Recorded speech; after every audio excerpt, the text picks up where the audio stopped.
Yan, isang mapagpalang araw na naman po sa ating lahat yan. Good morning yan. At magluluto na naman tayo ng pork apritada. Ayan, medyo kulang-kulang tayo sa ricado dahil hindi tayo nakabili ng sibuyas. Madaling araw natin niluto ito. Ayan, naglagay lang tayo ng butter at ating gigisahin ang bawang. Yan, nilagay natin ang bawang at ating papupulahin lang natin ng konti.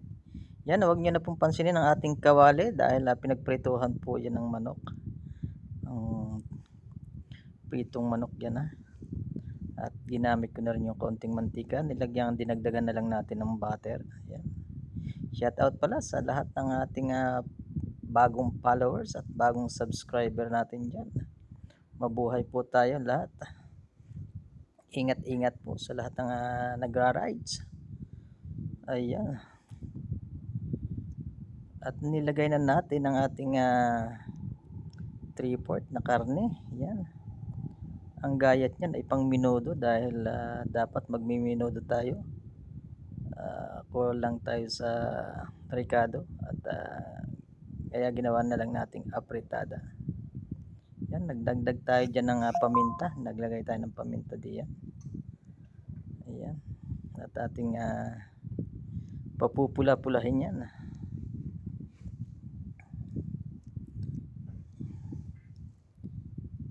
Ayan. Kumukulo-kulo na mga idol. Ayun.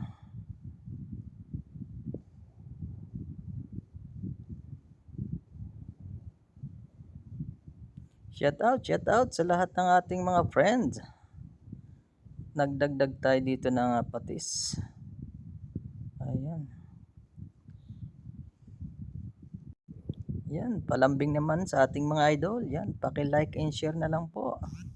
And paki-follow po sa mga hindi pa nagpa-follow sa ating Facebook page. Paki-follow na lang po mga idol. Maraming salamat. Welcome na welcome po lagi tayo dito sa ating mga video na ginagawa sa Chris TV Vlog. Ayan, nagdagdag tayo dito ng rino.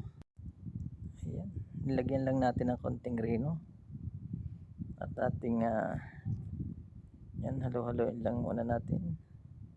Medyo palalambutin muna natin ang baboy at may konting atay pa lang kasama yan. Yan, pagtsagaan nyo na po ang ating menu ngayon, recipe natin sa araw na ito.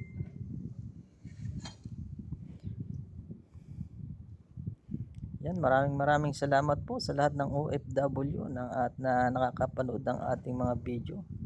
Maraming salamat sa inyo at ingat po kayo diyan. Nagdagdag po tayo dito ng kaunting asukal. Ayun. Kaunting gisa-gisa lang dito mga idol yan. Iga-igahin natin ng konti. Yan, maraming salamat po pala dyan sa ating mga kapatid dyan sa San Juan, Batangas. Maraming salamat sa mga pinadala nyo sa akin, sa aking mga pinsan. Nagdagdag tayo dito ng konting tubig at para hindi maiga. Sa aking pinsan, Elmer, shout out. Salamat sa pipinong pinadala mo sa akin. Yan. Sa aking kapatid, Jobit, thank you sa pabuko. Ay Utoy, Bobot, yan, salamat. Pinagkatay ako ng manok. Sa Ate Bibi, yan, salamat din sa manok na pinadala mo sa akin.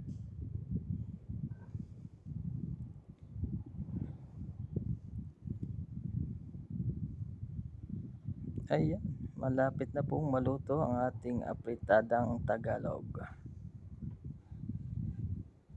Ayan, naglagay tayo dito ng tomato sauce. Wala po tayong tomato paste. Yan.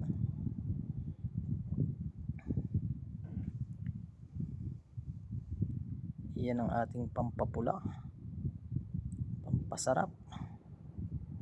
Yan, naglagay na nga pala ako dyan ng mga pampalasa. Hindi na po natin nakuha na videohan. Ayan.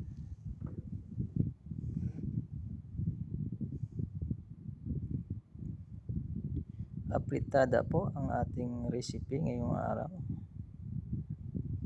Yun.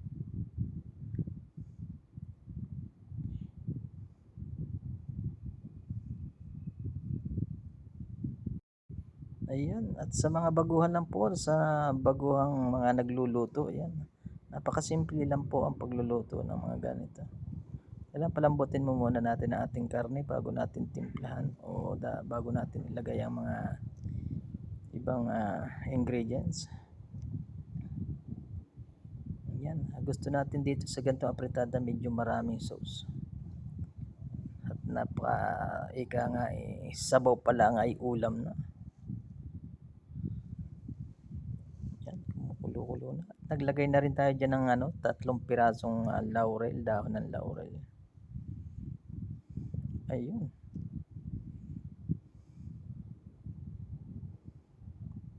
Nanunuyot-nuyot ang ating apritada.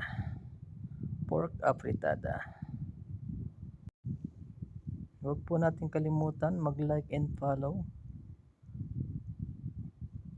sa ating mga recipe ginagawa ngayong araw. Ayan, luto na po.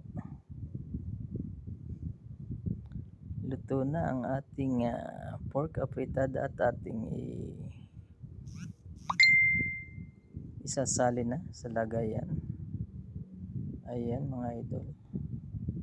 Yun mapula.